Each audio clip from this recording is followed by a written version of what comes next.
ظن المؤمنون والمؤمنات بأنفسهم خيرا।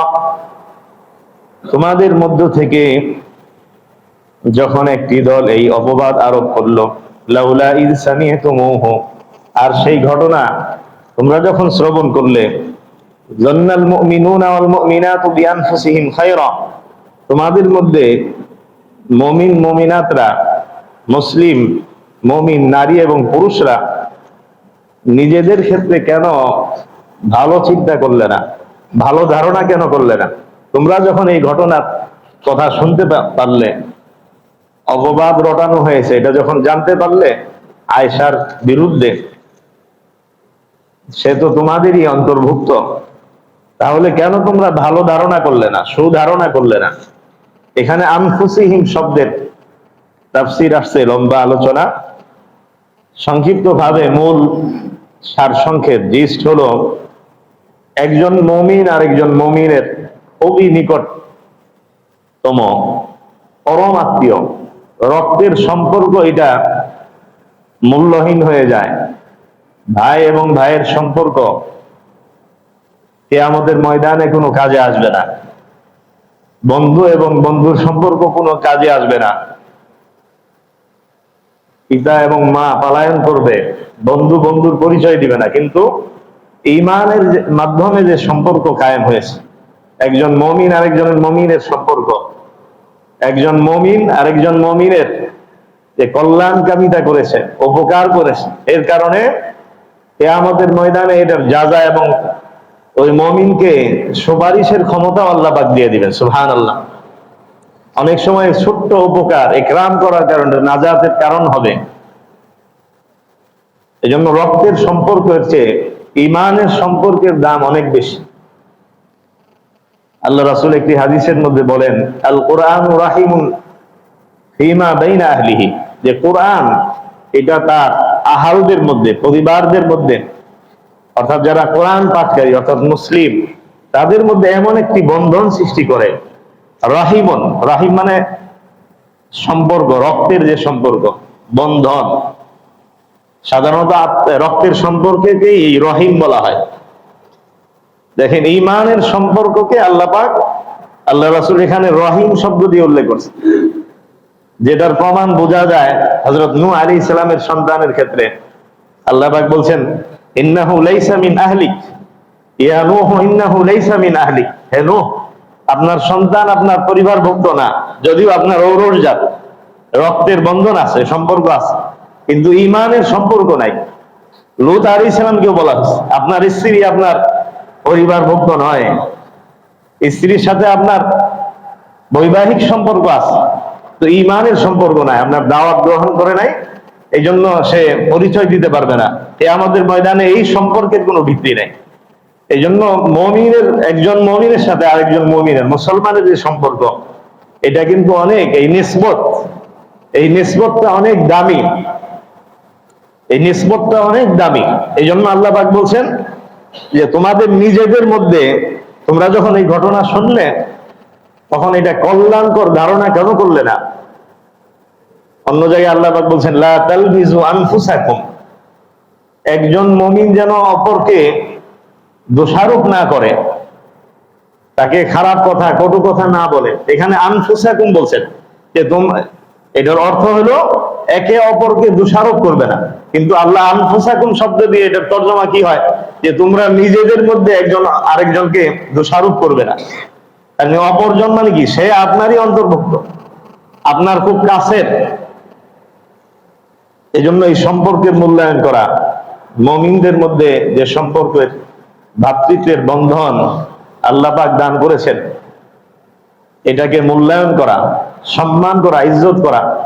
একজন মুমিন আরেকজন মুমিনের ইজ্জতের হেফাজত করবে, একজন মুসলমান আরেকজন মুসলমানের সতরের হেফাজত করবে, একজন মুসলমান আরেকজন মুসলমানের হক নষ্ট করবে না, অপবাদ দিবে না, তার বিরুদ্ধে আরতপক্ষে তার গুনাহের কথা, তার অন্যায়ের কথা গোপন করার চেষ্টা করবে। যদি কোনো দলিল, কোনো প্রমাণ না থাকে, চুপ থাকবে। এটাই হলো মুসলমানের হক, একজন মুসলমানের প্রতি আরেকজন মুসলমানের হক। আল্লাহ পাক বলতেছেন অকালু হাযা ইফকুম মুবিন, এবং কেন তারা এই কথা বলল না, এটা তো স্পষ্ট একটি অপবাদ।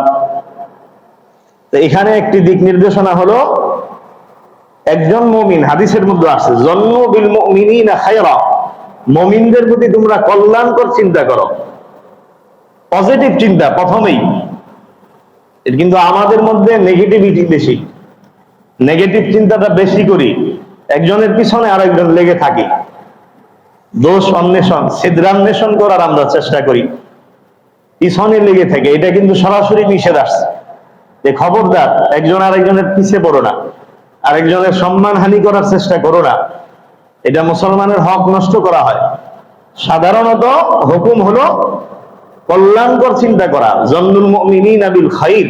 প্রথমত কোনো দলিল প্রমাণ যদি না থাকে, একজনের বিরুদ্ধে একটা অপবাদের কথা শুনলেই তো আল্লাহ পাক বলছে যে এই কথা কেন বললো না মুসলমানরা, মুমিনরা, যে এটা স্পষ্ট একটি অপবাদ, হাযা ইফকুম মুবিন। আল্লামা মামুনুল হক সাহেব দামাত বারকাতুহুম সম্পর্কে এই স্বৈরাচারী সরকার যখন অপবাদ দিল যে সে নারায়ণগঞ্জের রিসোর্টে মহিলা নিয়ে তিনি ধরা পড়েছেন, এটা সরাসরি একটি অপবাদ ছিল। ওই মহিলার সন্তানই এটা সাক্ষী দিছে, এটা কোর্টে প্রমাণ হয়েছে। কিন্তু কিছু দুর্বল চিত্তের মুসলমান মুনাফিক, যাদের ঈমান নষ্ট হয়ে গেছে, অন্তর খারাপ হয়ে গেছে, তারা এই জালেমদের কথাকে ওহির মতো মনে করত। এত দলন্ধ হয়ে গেছে, দলকানা, জালেমদের প্রতি এত ভালোবাসা, মহব্বত হয়ে গেছে। নবীর প্রতি এত মহব্বত নাই, আল্লাহর প্রতি এত মহব্বত নাই, আলেমদের প্রতি এত মহব্বত নাই। উল্টা থাকার দরকার ছিল, কিন্তু এত দলকানা হয়ে গেছে। একজন আলেমের বিরুদ্ধে একটা অপবাদ দেওয়ার পরে অনেক মানুষ কিন্তু আল্লামা মামুনুল হককে নিয়ে প্রকাশ্যে কথা বলা শুরু করে দিয়েছিল। অনেক মাহফিলে আপনারা দেখেছেন, আলেমরা যখন আল্লামা মামুনুল হক সাহেবের কথা বলেছেন, প্রতিবাদ করেছেন, ওয়াজ বন্ধ করে দেওয়া হয়েছে, মাইক কেড়ে দেওয়া হয়েছে। এগুলো সব ভিডিও ফুটেজ আছে অনেক এলাকাতে। আলহামদুলিল্লাহ, শুকর আদায় করেন যে ধর্ম উপদেষ্টা প্রজ্ঞাপন জারি করেছেন যে কোনো মাহফিলে, কোনো কোরআনের তাফসীর মাহফিলে, দ্বীনি মাহফিলে কোনো অনুমতি লাগবে না। আলহামদুলিল্লাহ, শুকর আদায় করে ইসলামের জয় জয়কার শুরু হয়েছে, জালেমদের পতন শুরু হয়ে গেছে। এর মাধ্যমে ইনশাআল্লাহ আমরা তো জালেমদের শাসন দেখেছি, কোরআনের শাসন দেখার জন্য আকাঙ্ক্ষা করেন, তামান্না করেন। আল্লাহ পাক যে শাসনের কথা বলেছেন, যেটা আমার আপনার হক বাস্তবায়ন হবে, আমার ভাইয়ের রক্ত বৃথা যাবে না, বিচার বাস্তবায়ন হবে, আদালত স্বাধীন থাকবে, বিচার ব্যবস্থা, যেখানে এদেশের সম্পদ লুট হবে না, দেশের কোনো ক্ষতি হবে না, একমাত্র এই কোরআনী অনুশাসন, ইসলামী খেলাফত ব্যবস্থাপনা। জালেমদের শাসন আমরা দেখেছি 50 বছর। এখন একটু তামান্না করেন না ইসলামী অনুশাসন আল্লাহ পাক যেন দেখার তৌফিক দান করেন, ওই রকম যোগ্য নেতা যেন আমাদেরকে আল্লাহ পাক দান করেন, আমিন। যে এই দেশের প্রধানমন্ত্রী সে যেন মুসলিম মিল্লাতের, যিনি খলিফা হবেন, তার পিছনে যেন এই দেশের মানুষ জুমার নামাজ পড়তে পারে, জুমার খুতবা পড়তে পারে। এটা কত বড় বরকতের বিষয়। একজন মহিলা, নারী, তো বরকতহীনতা, এদেশে বরকত আসবে কেবে? বরকতের রাস্তা তো বন্ধই ছিল। আলহামদুলিল্লাহ, স্বাধীনতার মাধ্যমে এটা চালু হয়ে গেছে। এই জন্য অপবাদ, দীর্ঘ আলোচনা আমাদের চলতেছে কয়েক সপ্তাহ, অপবাদের যে দলিল, শাস্তি, এটা তো আপনাদের বুঝে আসছে এই আলোচনার ভিত্তিতে। 4 জন চাক্ষুষ সাক্ষী প্রমাণ ছাড়া একজন সতী নারীর প্রতি অপবাদ দেওয়া, একজন মুসলমানের বিরুদ্ধে অপবাদ দেওয়া কোনো এখতিয়ার, স্বাধীনতা, কোনো অধিকার ইসলাম দেয় নাই। সেখানে একজন আলেম, দেখেন আলেমদেরকে আল্লাহ পাক সম্মান করেন, মহব্বত করেন। কেন? নবীর ওয়ারিস তারা, নবীদেরকে সবচেয়ে বেশি মহব্বত করেন আল্লাহ তাআলা। নবী আসবে না, কিয়ামত পর্যন্ত উলামায়ে কেরাম, হক্কানি আলেমরা নবীওয়ালাই জিম্মাদারি দায়িত্ব পালন করবেন। এই জন্য আলেমদেরকে এত মহব্বত করেন আল্লাহ তাআলা। কিয়ামতের ময়দানে আলেমদের দোষগুলো মানুষের সামনে বিচার করবেন না। আলেমদেরও শাস্তি হবে, বদকার আলেমদেরও শাস্তি হবে, কিন্তু আকীদা, ঈমানওয়ালা আলেম যদি থাকে, তাদের বিচার আল্লাহ পাক বলছেন হাদিসে কুদসির মধ্যে, আল্লাহ রাসূলের মাধ্যমে, ইয়া মাশারাল উলামা, হে আলেম সম্প্রদায়, তোমাদেরকে এই জন্য ইলম দেই না আমি তোমাদের সিনার মধ্যে যে আজকে মানুষের সামনে তোমাদেরকে লজ্জিত করব, আজকে তোমরা আলাদা হয়ে যাও, পর্দার আড়ালে তোমাদের বিচার হবে। যে আল্লাহ পাক যেখানে পর্দার আড়ালে বিচার করেছে দোষী আলেমদেরকে, সেখানে নির্দোষ একজন আলেমের বিরুদ্ধে অপবাদ দিলে আল্লাহ পাক এটা কিভাবে সহ্য করবেন? সেই দিনই তো এই জালেমের পতন আল্লাহর দরবারে লিখিত হয়ে গেছে। ছাত্র আন্দোলনের তো উপলক্ষ মাত্র, যেদিন আলেমের রক্তের মাধ্যমে এই দেশের মাটি রঞ্জিত হয়েছে, সেই দিনই এই জালেমের পতন লিখা হয়েছে। যেই দিন আলেমকে বেইজ্জতি করা হয়েছে, সেদিনই এই পতন চূড়ান্ত ভাবে আল্লাহর কলমের মাধ্যমে দেখা হয়েছে। দেখছেন না একজন জালেম কিভাবে বেইজ্জতি করেছে মানুষ, দিগম্বর করে একদম।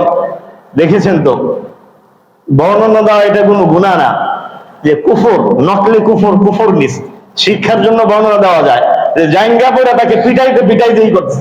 যদিও আমরা এগুলো ইসলাম সমর্থন করে না, মানুষের একটা ক্ষোভের বহিঃপ্রকাশ, এগুলো উচিত না, আইন হাতে তুলে নেওয়ার সুযোগ নাই। পরে শুনলাম যে এই ব্যক্তি নাকি একজন ইমাম, আলেমকে এইভাবে কাপড় খুলে বেইজ্জতি করেছে মানুষের সামনে, হক কথা বলার কারণে, সুদের আলোচনা করার কারণে। আর এই জালেম নাকি ওই রাত্রেই আত্মহত্যা করে, সুইসাইড করে মারা গেছে, চিরস্থায়ী ভাবে জাহান্নামের অতল গহ্বরে নিক্ষিপ্ত হয়ে গেছে। আল্লাহ আমাদের হেফাজত করেন, আমিন। তো আল্লাহ পাক দেখেন প্রতিশোধ গ্রহণ করেন। প্রত্যেকটা জুলুম আল্লাহ তাআলার কিতাবের মধ্যে লেখা আছে, আল্লাহর ইলমের মধ্যে আছে, কাউকে আল্লাহ পাক ছাড় দিবেন না। এই জাতিসংঘ থেকে আসতেছে তদন্ত কমিটি, প্রত্যেকটা রক্তের ফোঁটার বিচার হবে ইনশাআল্লাহ। আমরা দেখে যেতে চাই এদেশের প্রত্যেকটা মুমিনের হৃদয় যেন শান্ত হয়, শীতল হয়। আল্লাহ তাআলা এদেশে জুলুম চিরতরে আল্লাহ মিটিয়ে দেন। এদেশের মানুষকে দীর্ঘ যে অশান্তিময়, তারা অশান্তির সময় পার করেছে, এগুলো দূর করে যেন আল্লাহ শান্তিময় একটা নিরাপত্তার জিন্দেগি, খেলাফতের জিন্দেগি আল্লাহ তাআলা এই জাতিকে দান করেন, আমিন। এই জন্য এখানে শিক্ষা হলো, অপবাদ সে যেই হোক, আলেম হোক, সাধারণ মানুষ হোক, শুনলেই বিশ্বাস না করা। ইয়া আইয়ুহাল্লাযীনা আমানু ইন জাআকুম ফাসিকুন ফাতাবায়ানু, কোন ফাসিক যদি কোনো কথা বলে, সংবাদ শোনা মাত্রই তোমরা বিশ্বাস করবে না, যতক্ষণ না পর্যন্ত এটা যাচাই বাছাই করবে। যাচাই না করা পর্যন্ত, নিশ্চিত না হওয়া পর্যন্ত এই ব্যাপারে খবরদার কথা বলবে না। এই জন্য আল্লাহ পাক বলতেছেন ওয়াকালু হাযা ইফকুম মুবিন। আয়েশার ব্যাপারে এই কথা শোনার পরে মানুষ কেন এই কথা বললো না যে এটা তো স্পষ্ট একটি অপবাদ? কেন কিছু মুসলমান তাদের সাথে তাল মিলানো শুরু করলো, মুনাফিকদের সাথে তাল মিলানো শুরু করলো। লাউলা জাউ আলাইহি বিআরবাতি শুহাদা, কেন তারা 4 জন সাক্ষী উপস্থিত করতে পারলো না? অপবাদ তো তারা দিছে, এটা অন্যায় হয়েছে, উচিত ছিল তাদেরকে 4 জন সাক্ষী নিয়ে আসা, এটাও তো তারা পারে নাই। মানুষের উচিত ছিল তাদেরকে বাধ্য করা 4 জন সাক্ষী নিয়ে আসতে। ফাইয লাম ইয়াতু বিশুহাদাই ফাউলাইকা ইনদাল্লাহি হুমুল কাযিবুন। ফাইয লাম ইয়াতু বিশুহাদাই, তারা যখন সাক্ষী উপস্থিত করতে পারেনি, ফাউলাইকা ইনদাল্লাহি হুমুল কাযিবুন, এই জগৎবাসীর কাছেও তারা মিথ্যাবাদী, আল্লাহ তাআলার দরবারেও তারা চিরস্থায়ীভাবে মিথ্যাবাদী। তাদের সাক্ষ্য গ্রহণযোগ্য হবে না। তারা ফাসিক, ফুজ্জার হিসাবে মানুষের সামনেও, এই মুনাফিক, এখানে আব্দুল্লাহ ইবনে উবাই ইবনে সালুলের কথা বলা হয়েছে, যে মানুষের কাছেও তারা মিথ্যাবাদী, আল্লাহ তাআলার দরবারেও চিরস্থায়ীভাবে তাদেরকে মিথ্যাবাদী হিসাবে লিপিবদ্ধ করে দেওয়া হয়েছে। তাহলে এখান থেকে শিক্ষা হলো, আজকে আলোচনা দীর্ঘায়িত করছি না, শুধু আয়াত থেকে মূল বিষয় ইঙ্গিত দিচ্ছি যে কাউকে অপবাদ দিলে 4 জন সাক্ষী উপস্থিত করতে হবে। আর 4 জন সাক্ষী চাক্ষুষ ছাড়া মিথ্যা অপবাদ যদি কেউ দেয়, সে তো মানুষের সমাজে মিথ্যাবাদী হিসেবে পরিগণিত হবেই, তার উপর অপবাদের শাস্তি প্রয়োগ করা হবে, 80 বেত্রাঘাত করা হবে, এবং আল্লাহর কাছে চিরস্থায়ীভাবে সে মিথ্যাবাদী হিসেবে পরিগণিত হবে, সে ফাসিক হিসেবে পরিগণিত হবে, তার সাক্ষী এই সমাজের মধ্যে গ্রহণ হবে না। তবে এর আগে একটা আয়াত গেছে, তওবা করলে তওবা কবুল হবে, ফাসিকিটা দূর হয়ে যাবে, কিন্তু তার সাক্ষ্য আর কোনোদিন গ্রহণযোগ্য হবে না।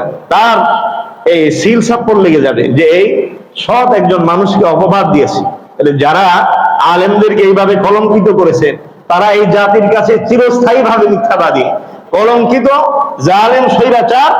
এই পৃথিবীর জমিনে আর কোনোদিন তারা এই কলঙ্ক আর মুছতে পারবে না।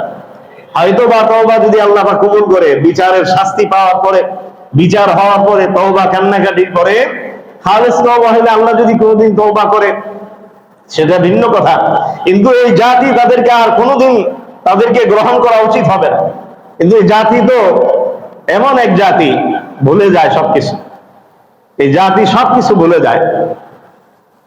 এই জাতি নিজের হক প্রতিষ্ঠা করতে জানে না, নিজের স্বাধীনতাই বুঝে না, পরাধীনতার জিনজিরে, গোলামীর জিনজিরে আবদ্ধ থাকতে পছন্দ করে। অথচ মাথা উঁচু করে দাঁড়াতে ইসলাম নির্দেশনা দিয়েছে যে কোনো মানুষের গোলামি নয়, একমাত্র আল্লাহর গোলামি কর। কিন্তু মানুষ এটা মানতে পারে না। মানুষের কাছে গোলাম হওয়ার জন্য এটা তার ভালো লাগে। এটা হলো বুজদিল, নির্বোধ মানুষের দিলের হালত। কোন প্রকৃত সাহসী যদি সে সত্যিকারে মুমিন হয়, কোন মানুষের গোলামি করতে পারে না, মানুষের কাছে মাথা নত করতে পারে না। একমাত্র মুমিন আল্লাহর কাছে সারেন্ডার করবে, আল্লাহর দরবারে সে সমর্পণ করবে নিজেকে, আল্লাহর কাছে সে সিজদাবনত হবে। ওয়ালাউলা ফাদলুল্লাহি আলাইকুম ওয়া রাহমাতুহু ফিদ দুনিয়া ওয়াল আখিরা লামাসসাকুম ফীমা আখাযতুম ফীহি আযাবুন আযীম। যদি না আল্লাহ তাআলার অনুগ্রহ তোমাদের উপর না থাকতো, ওয়ালাউলা ফাদলুল্লাহি আলাইকুম ওয়া রাহমাতুহু ফিদ দুনিয়া ওয়াল আখিরা, দুনিয়াতে এবং আখিরাতে, লামাসসাকুম ফীমা আখাযতুম ফীহি আযাবুন আযীম, তোমরা যে অপবাদ দিয়েছো, যে অন্যায় করেছো, এই অন্যায়ের দ্বারা আল্লাহ তোমাদেরকে কঠিন আযাবের মধ্যে গ্রেফতার করতেন যদি না আল্লাহর রহমত তোমাদের উপর না থাকতো। এটা মূলত ওই তিনজন সাহাবী যারা মুখলিস ছিলেন, একজন হলো হামনা বিনতে জাহাশ, একজন হলো মিসতাহ, আরেকজন হাসান ইবনে সাবিত রাদিয়াল্লাহু আনহু। এই তিনজনও অপবাদের মধ্যে শামিল হয়েছিলেন। তাদেরকে কোরা লাগানো হয়েছে 80টা। পরে আল্লাহ পাক তওবা করছেন। তারা তো মুনাফিক ছিলেন না। তাদেরকে বলতেছেন যে আলাউলা ফাদলুল্লাহি আলাইকুম, তাদের নাম উল্লেখ করা হয় না এই জন্য এটা সারা পৃথিবীর কিয়ামত পর্যন্ত আনেওয়ালা মুসলমানদের জন্য নির্দেশনা যে আল্লাহর অনুগ্রহ তোমাদের উপর যদি না থাকতো, তোমরা যে অন্যায় করছো, আয়েশাকে অপবাদ দিছো, তোমরা যে অন্যায় করছো, একজন আলেমকে, মামুনুল হককে অপবাদ দিছো, রফিকুল ইসলাম মাদানীকে অপবাদ দিছো, একজন আলেমকে শার্ট প্যান্ট পরায়া সিগারেট মুখে দিতে বাধ্য করছে, সে হাত উঠায়া চিৎকার করে আল্লাহর কাছে চোখের পানি ছেড়ে বারবার বলছে, আল্লাহ এই জালেমের পতন ঘটাইয়া দাও, এই জালেমকে দুনিয়ার শাস্তি দাও।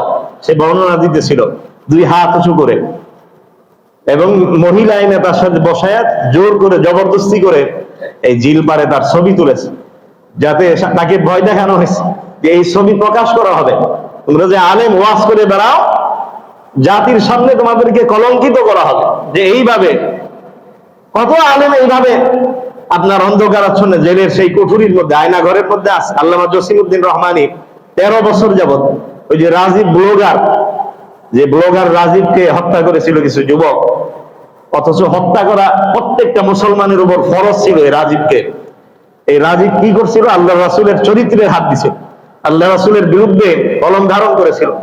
আল্লাহ রাসূল আম্মা জান আয়েশা কে নিয়ে জেনার অপবাদ সহ আরো কত ধরনের অপবাদ দিয়েছেন, সেগুলোকে ভুলে গেছেন। আমার দেশে ধারাবাহিকভাবে মাহমুদুর রহমান সাহেব এগুলো উল্লেখ করেছেন। তার উপরও নির্যাতনের খবর গেছে এই আমার দেশ পত্রিকার। এগুলো ইতিহাস আমাদের স্মরণ থাকে না, আমরা ভুলে যাই। মাহমুদুর রহমানের উপর যে নির্যাতন হয়েছে শুধুমাত্র কলম ধরার কারণে, কলমের জিহাদ তিনি করেছিলেন। এজন্য আজকে এই জিহাদ চালিয়ে দিতে হবে, জবানের মাধ্যমে, ফেসবুকের মাধ্যমে, সোশ্যাল মিডিয়ার মাধ্যমে। যুবকদেরকে জাগ্রত হইতে হবে যে স্বাধীনতা আপনারা নিয়ে আসছেন, এই জাতি নিয়ে আসছে, এটাকে আমাদের ধরে রাখতে হবে। হক কথা বলতে কুণ্ঠাবোধ করা যাবে না। এই রাজীব ব্লগারকে যারা হত্যা করছিল, সেদিন জসিমউদ্দিন রহমানী সাহেব বলছিল যে তাদেরকে পুরস্কৃত করা উচিত, রাষ্ট্রীয়ভাবে সম্মাননা দেওয়া উচিত, সেখানে তাদেরকে মৃত্যুদণ্ড দেওয়া হচ্ছে।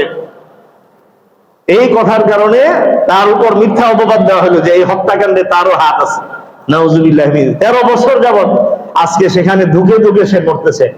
গত এই যে বুধবার দিন না বৃহস্পতিবার দিন ওনার বোন মারা গেছে, প্যারোলে মুক্তি পাওয়ার পরে জানাজা পড়ায় আসছে। 13 বছরে ওনার সবকিছু শেষ হয়ে গেছে। এই মামলা চালাইতে চালাইতে ওনার ভিটা বাড়ি সব বিক্রি করছে, ওনার আত্মীয় স্বজন সব মারা গেছে, স্ত্রী চলে গেছে। এটা চারটেখানি কথা। চিন্তা করছেন, যার গেছে সে একমাত্র বোঝে। যার একটা সন্তান কলিজার টুকরা, একটা বাচ্চা মানুষ করতে, লালন পালন করতে কত কষ্ট একজন মায়ের, চিরতরে এই বাচ্চাকে গুলি করে শেষ করে দিল এই জালেমরা। আর কোনোদিন এই জানটা ফিরে আসবে না। 600 কত জন যেন কালকে রিপোর্ট বের হয়েছে, জি 650 জন তরতাজা একদম প্রাণ শেষ করে দিয়েছে। এগুলো তো হিসাবে আসছে, হিসাবের বাহিরে আরো না জানি কত আছে, আল্লাহ পাকি ভালো জানেন। এইরকম আরো আছে। আল্লামা এই আমিরুল ইসলাম সাহেব কত বড় লেখক, ইসলামী সাহিত্যের একজন অগ্রপথিক, তিনিও আজকে 10-12 বছরের উপরে আধার রাতের বন্দির যে লেখক, আমরা ওনার কিতাবটা আমি বারবার পড়ছি। কিতাব পড়লে এই যে সেই আপনার কি সোভিয়েত ইউনিয়নের মুসলমানদের উপর নির্যাতনের কাহিনীগুলো তিনি তুলে ধরছেন উপন্যাসের মাধ্যমে, ঈমান জাগ্রত হয়, তাজা হয়। এই লেখককে জঙ্গি তকমা দিয়ে আজকে বছরের পর বছর জেলের মধ্যে আবদ্ধ করে রাখা হয়েছে।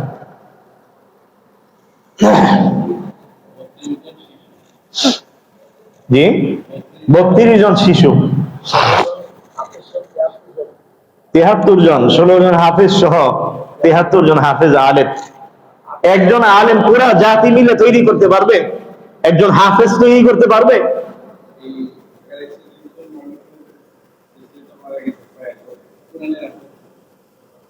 আল্লাহু আকবার।